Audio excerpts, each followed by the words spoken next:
And with that, I yield 5 minutes to the gentleman from Tennessee, a newly elected member, Mr. Davis. Gentleman from Tennessee is recognized for 5 minutes. Thank you, Madam Speaker. I rise in opposition to the resolution, but in support of our troops. According to former Congressman, Senator, and Secretary of State Daniel Webster, God grants liberty only to those who love it and are always ready to guard and defend it. That was true in the mid-1800s, and it's still true today. I represent the 1st District of Tennessee. Tennessee is known as the volunteer state because of our heavy involvement in the Mexican War and the willingness of our men and women down through history to volunteer for service in our country. Right now, there are brave men and women in our armed services who are sacrificing for our freedom.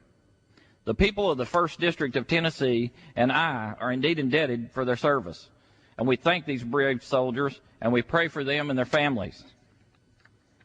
There are some that would want to limit their discussion to Iraq, while in fact we're involved in a global war on terror. We must be committed to win this war on terror that was started by radical Islamic extremists. This war did not start on September 11th. We have been in war for many years. Many of you will recall the Iranian hostage crisis, 1979, 52 Americans held hostage, 444 days.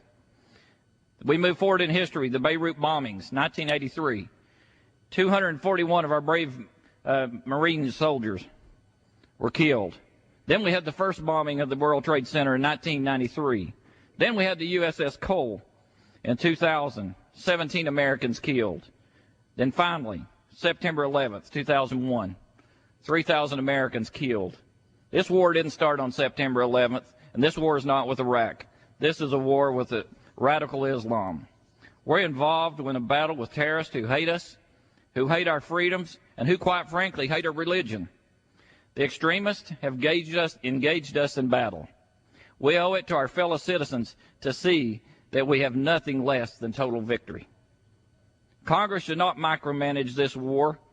We have one commander-in-chief. It's fine to disagree and to point out mistakes, but this resolution is a step to weaken the morale of our troops, and it will embolden our enemies.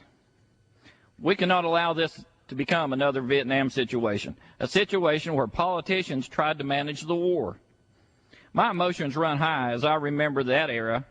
My first cousin, Fred Googe, was laid to rest just 1 week ago. Fred was wounded in that war in Vietnam, a war that was micromanaged by politicians. Because of that conflict, he spent the better part of the last 40 years in a wheelchair. He received a Purple Heart for his service. He was a war hero, just like the men and women of our military are right now. We cannot afford to ignore the advice of General Petraeus, who was recently unanimously approved by the Senate, and the advice of his commanders. I would ask, Madam Speaker, what message does a non-binding resolution really send? This resolution says that this Congress will support our troops who have defended our freedoms or who are currently serving in harm's way, but that is a little comfort for those brave men and women who will be called upon to protect us and our families in the future. This non-binding resolution is only playing politics with our brave soldiers, their lives, and our future as a nation. To suggest that we can support the troops but not be in the battle to win is ridiculous and short-sighted.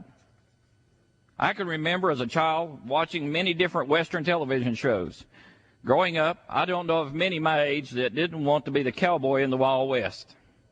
After seeing many of their stories, you realize that when the hero is in trouble, they sound the alarm or blow a trumpet, and in races the cavalry to join their brothers in arms to win the fight. Madam Speaker, the trumpet has been sounded. It is time for the cavalry to join our brothers and sisters in arms to gain victory in this global war on terror.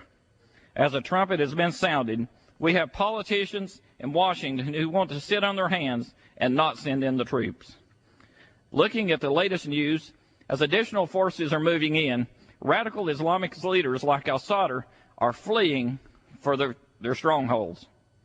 It has been reported that he has left Iraq for his own protection.